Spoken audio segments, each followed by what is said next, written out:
Здравствуйте! В эфире информационный выпуск Амшикшара. И сегодня в выпуске. 11 октября 1992 года Президиум Верховного Совета Республики Абхазия принял постановление о создании Министерства обороны, Вооруженных сил и Генерального штаба. Генеральный прокурор Адгур Агарба доложил о результатах доследственной проверки инцидента, произошедшего в Сухуми на набережной Махаджирова 30 сентября.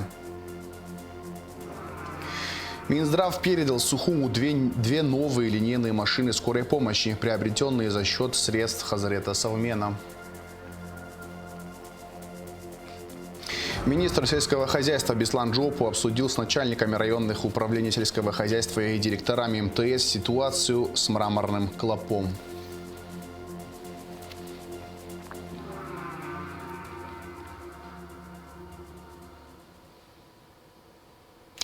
Президент Абхазии Аслан Бжаня в рамках рабочего визита в Москву встретился с заместителем председателя правительства Российской Федерации Маратом Хуснуллиным. Обсуждались актуальные вопросы абхазо-российского сотрудничества, в частности, социально-экономического развития Абхазии на 2022-2025 годы. Об этом сообщает пресс-служба президента. Во встрече приняли участие заместитель главы администрации президента Абхазии Валерий Пабба и вице-премьер-министр экономики Кристина Озган. 11 октября в Абхазии отмечают День вооруженных сил республики. 29 лет назад, 11 октября 1992 года, Президиум Верховного Совета Республики принял постановление о создании Министерства обороны, Вооруженных сил и Генерального штаба. В честь этой даты в Министерстве обороны прошло торжественное заседание. Репортаж Эсмы Гуланзе. Мероприятие по случаю 29-летия Вооруженных сил Республики началось с возложения цветов к мемориалу погибшим в Парке Славы. В церемонии принял участие глава оборонного ведомства Владимир Ануа, офицеры, военнослужащие. Затем они направились к могиле первого министра обороны Абхазии, генерал-лейтенанта Владимира Аршва, чья военная и государственная деятельность всегда будет примером патриотизма и гражданской ответственности. Далее в здании Министерства обороны прошло собрание, посвященное праздничной дате.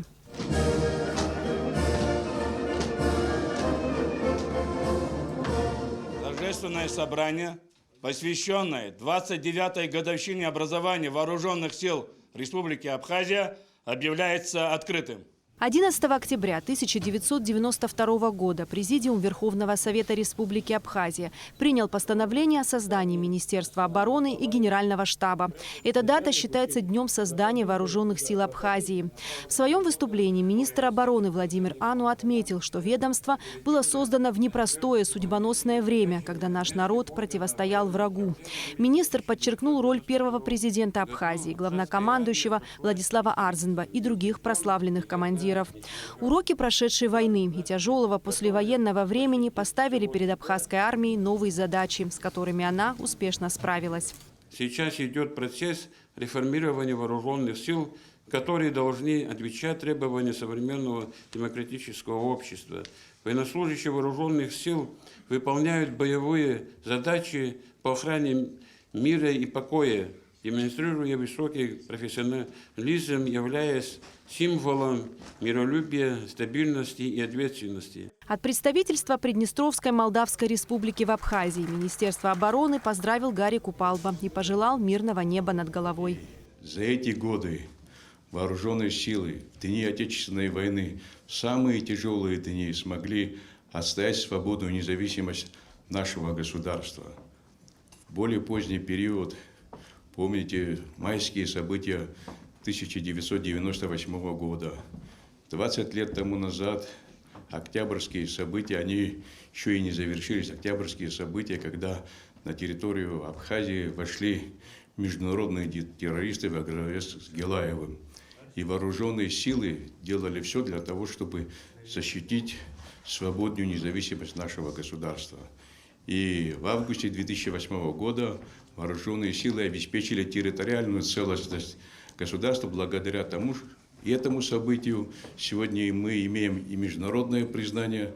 Ведомство поздравил и генерал-майор в отставке Вахтанг Цугба. Он прочитал стихотворение собственного сочинения, впоследствии ставшее песней. Армия – гордость народа, щит наш надежный и меч, землю свою и свободу клятву даем мы сберечь Сила отчизны в единстве, братская дружба крепка, мощи врага не боимся, в битве не дрогнет рука. Зря наши недруги злобно снова стремятся к войне, в рабство загнать невозможно тех, кто ковался в огне. Группе военнослужащих Министерства обороны по случаю праздника были присвоены очередные воинские звания и ведомственные медали. После торжественного собрания состоялся праздничный концерт, в котором приняли участие музыкальные и хореографические коллективы Абхазии.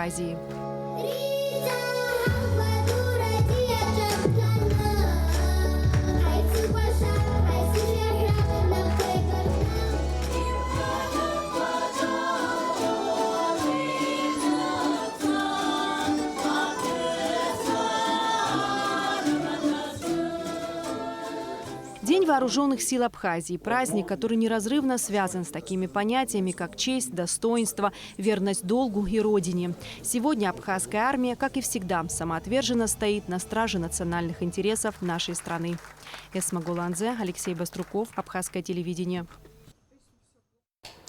Президент Аслан Бжаня поздравил военнослужащих Абхазии с Днем Вооруженных сил Республики. Сегодня стратегический приоритет вооруженных сил – это удовлетворение оперативным требованиям по защите территориальной целостности и жизни граждан Республики Абхазия. Вместе с тем мы должны приветствовать единство не только в полных опасности условиях войны, но также и при разрешении проблем мира, говорится в поздравлении. Аслан Бжаня пожелал всем причастным к вооруженным силам Абхазии оставаться преданными патриотами, профессионалами военного дела, людьми чести и долга.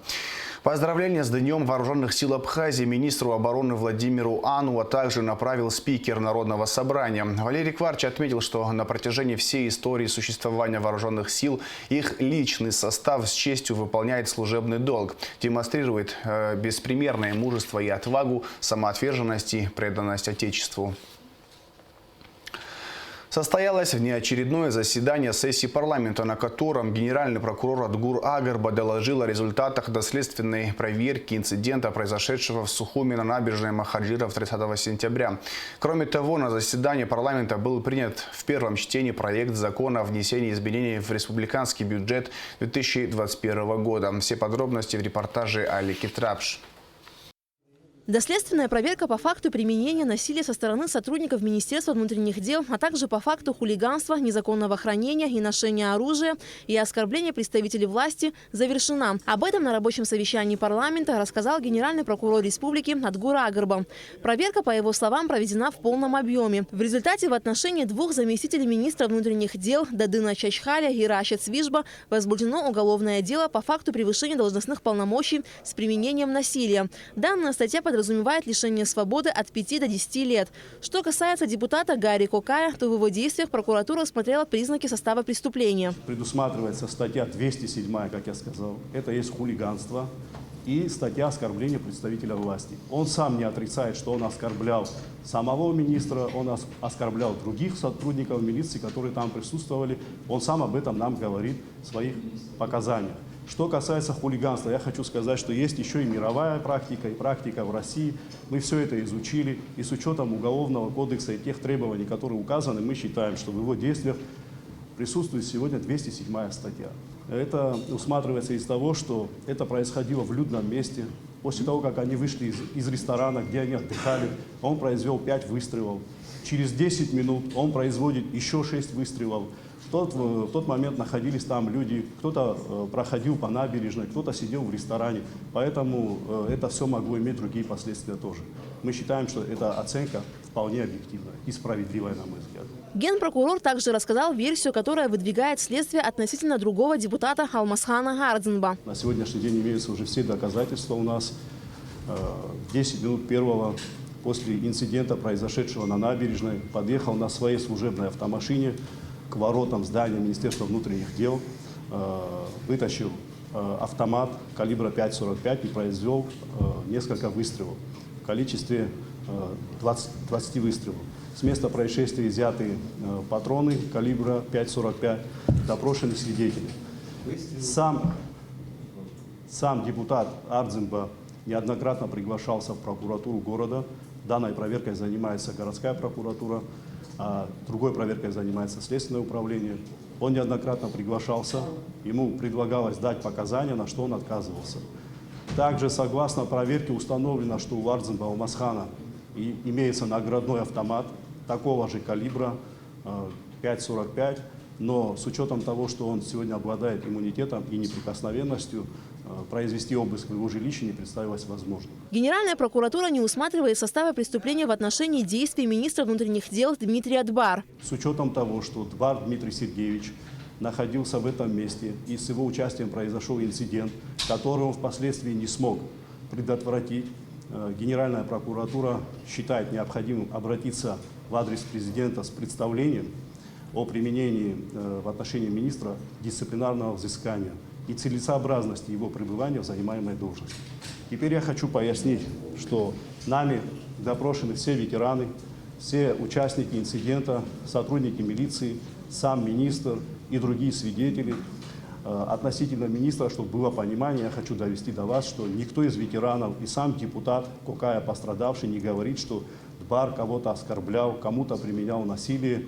Единственное, что изначально были законные требования выдать пистолет, после чего Кокая отказался выполнять требования министра. Возникла потасовка, которая перерос уже в конфликт с применением насилия. В настоящее время Генеральной прокуратурой вынесены все вышеперечисленные решения. Сегодня мы будем обращаться в Верховный суд в отношении депутатов. Почему? Потому что процедура в соответствии с действующим законодательством немного сложная. Необходимо получить заключение Верховного суда о наличии состава преступления у депутата, после чего мы будем обращаться в Народное собрание на имя спикера для того, чтобы получить согласие на возбуждение уголовного дела. В отношении других фигурантов я уже озвучил. Сегодня вынесено постановление, и оно подписано в отношении заместителей министра внутренних дел. После доклада генерального прокурора Адгура Агарба у депутатов возникли вопросы. Здесь, значит, меняется хулиганство и, видимо, стрельба, она опасность для общественности представляет, разговора нет. Но вот на кадрах, я еще раз повторюсь, что может быть основанием, людей уже практически нет, только видно при хорошем, когда ты знаешь людей, ты четко понимаешь, кто с кем дерется, кто кого где останавливает. Но я так понимаю, что прокуратура не усматривает, она не может отличить или различить, видимо, кто с кем дерется. Но если я вижу, наверное, вы тоже могли бы увидеть. Мы уже дали этому оценку. Я озвучил, что заместители министров, 2 человека, которые применили насилие, мы в отношении них возбудили уголовное дело. Кого мы не усматриваем? Вот я не могу понять. Вот вы говорите, кого мы не усмотрели? Можете нам пояснить? Ситуацию, которая происходила по факту там. По факту я вам озвучил, что 2 заместителя министра применили насилие. Они оба наносили удары ветеранам. Им мы дали правовую оценку. Теперь, что касается вашего вопроса, что вы говорите, это не нарушение общественного порядка. Это нарушение общественного порядка, явное неуважение к обществу. В это время эти первые выстрелы, они происходили в непосредственной близости от этого заведения, где они находились. Он как вышел, сразу открыл стрельбу. Ресторан был полный. И с учетом характеристик технических огнестрельного оружия, из которого он производил выстрелы, эта пуля могла настигнуть любого из присутствующих в ресторане. Не видя сам факт преступления, который вы назвали преступлением, стрельбу в воздух в праздничный день, на полной набережной получается, находится человек в отпуске, сам преступление не видит, гильз у вас в деле, по-моему, 5. Потом после этой потасовки не вызывается дежурный следователь, группа. Люди, которые сегодня обвиняют заместителей, ветераны войны, которые считают, что по отношению к ним были допущены противоправные действия, они сегодня не говорят, чтобы министр МВД допустил или приказал кому-то применить насилие. Он там находился, и первое требование, оно было законное. Попросил выдать пистолет, на что депутат парламента отказался. Если... Конечно, депутат, с учетом того, что депутат парламента сам лично признался и сказал, я стрелял, для того, чтобы предотвратить дальнейшие последствия вот этого характера, министр МВД просто обязан был у него взять пистолет. Кто-то представился. По форме. Нет, кто-то ну давайте, если мы говорим совсем о законности, мы же просто все друг друга знаем, что это министр, это его зам, это, мы же все просто друг друга знаем. Но по факту не было сделано ничего. Мало ли кто ко мне подошел и говорит, дай мне оружие. А ты кто, чтобы дал тебе оружие? Нет, ну тогда я как депутат могу делать, что хочу, приду и скажу, отдай мне это по закону наделенными мне полномочиями, я могу творить, что хочу. Слушайте, но закон... Наталья Викторовна, у нас так получается, что если я депутат, значит я могу творить все, что угодно. Ходить в общественном месте, значит, с оружием, стрелять в любое время. И вот, Адгур Дукзарович, в нормальном государстве, где существует, работает сила закона превыше всего, делается следующим образом. Всегда вызывается определенный там наряд, там, сотрудники милиции для того, чтобы удостоверить, составить протокол. Вы говорите, и всем известно, что министр внутренних дел присутствовал при инциденте. Если он не смог предотвратить инцидент с избиением, кого бы там ни было, депутаты были или ветераны войны, это не квалифицируется как халатное отношение к своим прямым функциональным обязанностям. Ну, в данной ситуации мы этого не усматриваем. Почему, я вам скажу. Когда произошел конфликт министра МВД, это есть в показаниях у нас, несколько человек его схватили и отвели в сторону. В это время произошла драка. Он говорит, я даже не видел, кто и кому наносил удары. У нас нет обратных показаний. Никто из ветеранов не говорит, что министр ДБАР видел, как применяется насилие, видел, как кто-то кому-то наносит удары. Этого нет. Для того, чтобы сегодня человека привлечь, нужно доказать обратное, что он виноват. Извините, привлечь. Я не сказал привлечь. Вы сказали, это не уголовный состав. Да. И этому мы... Посмотрите вот эти кадры, они у вас, наверное, есть. Есть они у Внимательно нас. посмотрите, и вы увидите действия. Это нарушение дисциплинарного характера, о которых мы уже озвучили. Во-первых, они все говорят, что они даже называют лиц, кто их избивал, кто наносил удары. Они поименно всех называют.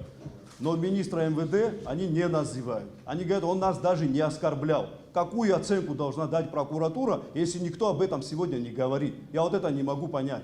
А те последствия, которые произошли, мы уже этому оценку дали. Работать ему на этой должности или нет, это уже президент будет решать. С учетом того, что он этот конфликт не смог предотвратить. конечно, в результате того, что сегодня произошло, мы видим, что Валерий Ермеевич, люди сняли побои, написали заявление в прокуратуре, объясняют, кто кого бил, как бил, жестко, не жестко, сильно, не сильно, и при этом вы спрашиваете, никто не жалуется. Я еще один вопрос.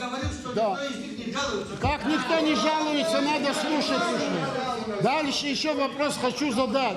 Если человек написал заявление, если человек снял побои, если человек дает показания, что его избивали, что ему стоит сказать, что избивал министр, если он избивал его? Не надо делать так. Не надо. Нет, я спрашиваю, слушайте, логика есть же в этих действиях или нет? Слушайте. После полного обсуждения итогов доследственной проверки представители Генеральной прокуратуры покинули зал заседаний парламента. В интервью абхазскому телевидению депутат Рауль Лола прокомментировал представленный отчет Генпрокуратуры. Здесь, на мой взгляд, никто не остался в стороне. И прокуратура, с учетом всего того, что происходило, определенного давления тоже, да, и то, что мы видели, они свою работу сделали. Да. К ним, на мой взгляд, претензий нет. Что дальше будет, какие дальнейшие шаги будут, мы будем тоже также внимательно за этим следить. Сейчас процедура такая в отношении действующих депутатов. Материалы будут переданы в суд.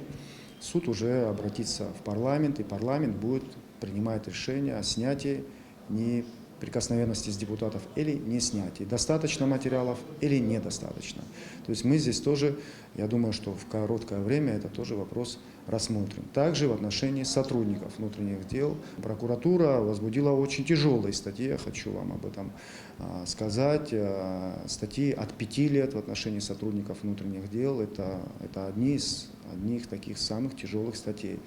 Вот, поэтому здесь легкого пути никто не нашел. Сама ситуация вообще в целом очень тяжелая и сложная. Все то, что произошло, конечно, это не должно было произойти, но если мы строим правовое государство, и я об этом говорил в том числе и здесь на сессии, мы должны именно придерживаться правовых норм, правовых законов наших и обязательно Конституции. Далее рабочее совещание плавно перетекло в внеочередную сессию парламента, где депутатами был рассмотрен законопроект по внесению изменений в республиканский бюджет 2021 года. Как отметила депутат Натали Смыр, рассматриваются отдельные части законопроекта, которые не требуют отлагательств. Это расходы на здравоохранение и на внешнеполитическую деятельность, связанную с финансированием посольства Абхазии в Сирии. Депутаты в первом чтении приняли проект закона. После заседания вице-премьер-министр финансов Валерий Делба пояснил журналистам, что инициатива внесения изменений в республиканский бюджет обусловлена итогами его исполнения за 8 месяцев текущего года. Они, несомненно, нас вдохновляют, и с учетом обстоятельств, которые возникли в течение этого периода, разумеется, был подготовлен законопроект, который предусматривает увеличение в отдельных случаях действующих расходов бюджета, а также принятие новых обязательств. На наш взгляд, это необходимая мера, которая позволит, с одной стороны, провести ряд мероприятий по сокращению кредиторской задолженности бюджета перед различными бюджетными получателями. С другой стороны, мы не можем не обращать на темпы роста доходов, которые мы сегодня наблюдаем. Очень надеемся, что такая тенденция сохранится и в будущем, несомненно, но сегодня такие инициативы, они должны проходить. Внесение изменений в бюджет происходит не только на республиканском уровне, но и практически во все местные бюджеты, где есть положительные итоги исполнения, за исключением Ачимчирского районного бюджета, в котором имеет место значительное выпадение доходов. Законопроект, представленный в парламент, предусматривает существенное увеличение расходов на здравоохранение. По здравоохранению мероприятия увеличиваются на 295 миллионов рублей. Это говорит о следующем, что в течение оставшегося времени текущего года только на программные мероприятия системы здравоохранения дополнительно будет направлено 295 миллионов рублей. Итого общая система здравоохранения по программным мероприятиям получит в текущем году более 500 миллионов рублей. Вот такое, наверное, самое основное. Кроме того, законодательно была внесена инициатива о стабилизации бюджета пенсионного фонда, где республиканский бюджет готов оказать адресную, целевую, даже единовременную поддержку в объеме 20 миллионов рублей на выпадение доходов пенсионного фонда с учетом дефицита его и погашение кредиторской задолженности. Есть ряд других, несомненно, очень важных расходов, среди которых традиционное повышение размера заработной платы работников бюджетной сферы, которым в частности относятся работники системы здравоохранения, просвещения, культуры, значит, социально, тот, кто относится к категории социальный работник, физической культуры и спорта. Такое повышение после принятия закона о внесении изменений в закон о республиканском бюджете на 2021 год получит свое финансовое подтверждение. Эти цели будут направлены 275 миллионов рублей. Выплата будет осуществляться с января по текущий период в момент принятия. Это единовременная выплата, ну и дальше, соответственно, там, если это в ноябре произойдет, то за ноябрь, за декабрь, и такой фонд оплаты труда сохранится и на следующий год, несомненно. Депутаты планируют продолжить обсуждение законопроекта в целом, так как не со всеми пунктами проекта они согласны. Владимир Делба выразил надежду, что депутаты придут к единому мнению и примут законопроект в окончательном чтении на заседании сессии. Аля Катрапш, Саида Гухава, Михаил Братухин, Абхазское телевидение. Вице-президент Бадыр Агунба принял представителей села Дюбжа, сообщает пресс-служба президента Абхазии. В ходе беседы, в которой принимали участие премьер-министр Александр Анкваб и руководитель администрации президента Алхас Квициня, говорилось о необходимости сохранения стабильной ситуации вокруг инцидента, произошедшего на набережной Махаджиров 30 сентября.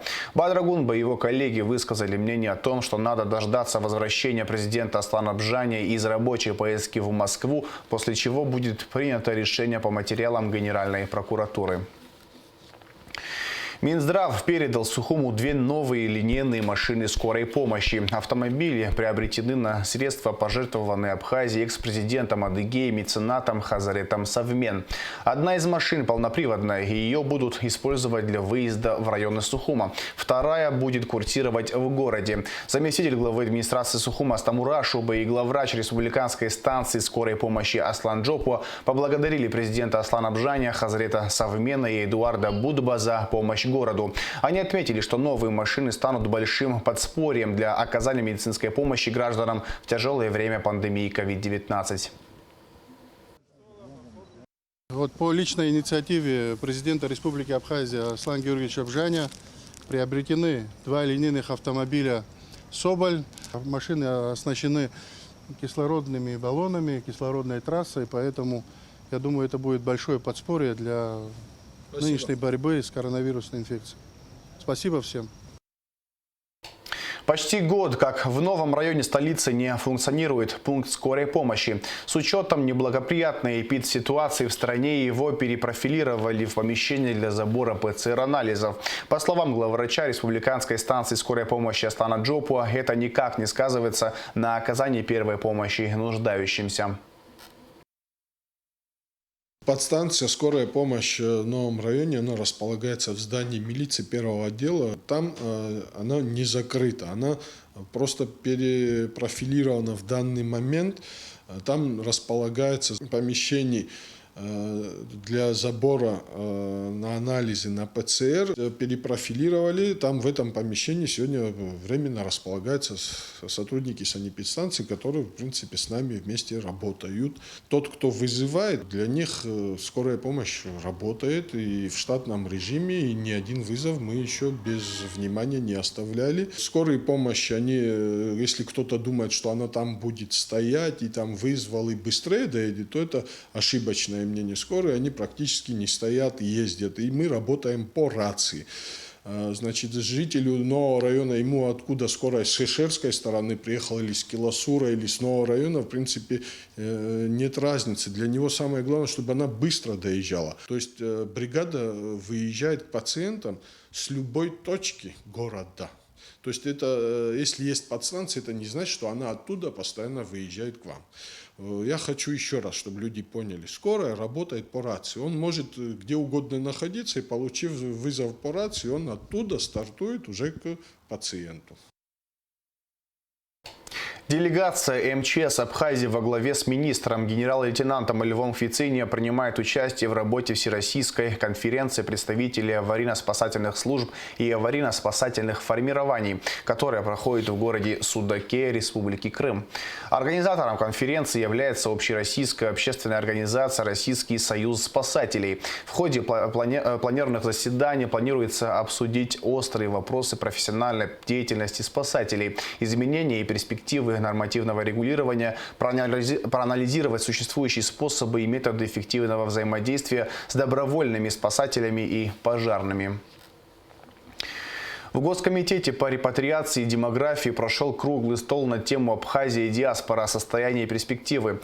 В дискуссии приняли участие представители международных абхазских диаспор, научной и творческой интеллигенции Абхазии. Участники круглого стола отметили, что возвращение на историческую родину потомков абхазских беженцев остается важнейшей общенациональной задачей и выразили озабоченность тем, что до сих пор не сформулирована концепция, не принята государственная программа по репатриации. По итогам обсуждения были выработаны рекомендации, среди которых выделение для репатриантов квот в парламенте, резервирование земель и соблюдение их прав. Предложения будут направлены в правительство и Народное собрание Абхазии. Первый вице-премьер-министр сельского хозяйства Беслан Джопо обсудил с начальниками районных управлений сельского хозяйства и директорами МТС ситуацию с распространением коричневого мраморного клопа. По итогам встречи Беслан Джопо поручил республиканским унитарным предприятиям с 12 октября начать работу по уничтожению насекомых-вредителей. У нас на сегодняшний день имеется возможность в отношении к технике. Техника в каждом районе у нас, как вы знаете, организованы МТСы. В МТС у нас оборудование имеется по опрыскиванию мраморного колпа и вообще садовых участков, садовых насаждений. Это опрыскиватель УВС-2000. Он цепляется к трактору МТЗ. И мы проводим лечение, опрыскивание всех садовых насаждений, проселочных дорог. Дополнительно у нас большое количество ранцевых опрыскивателей роздано населению. Вот большущая просьба, обращаемся к нему тоже, чтобы каждый житель наш тоже принял участие в уничтожении мраморного колпа, так как это общее дело. Работы основные вот по приказу министра начнутся с завтрашнего дня. Сегодня мы уже выдадим все необходимые средства, которые нужны. То есть эти препараты будут розданы, каждый МТС будет иметь. И завтрашнего с утра в каждом районе уже будут проводиться эти мероприятия. 12 октября в Новом Афоне состоится матч 17-го тура третьего этапа чемпионата Абхазии по футболу сезона 2021 года. Встречаются Афон и Сухумская «Динамо». Начало матча в 15 часов 10 минут. Напоминаем, что прямую трансляцию всех матчей можно смотреть на канале абхазского телевидения «Система спорт» и в соцсетях. И завершение выпуска о погоде.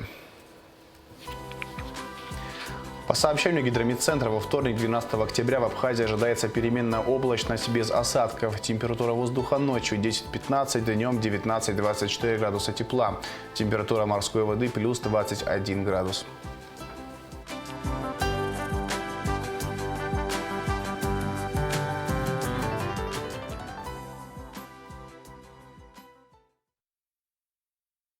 На этом информационный выпуск Ам Шушара подошел к концу. Всего хорошего и до свидания.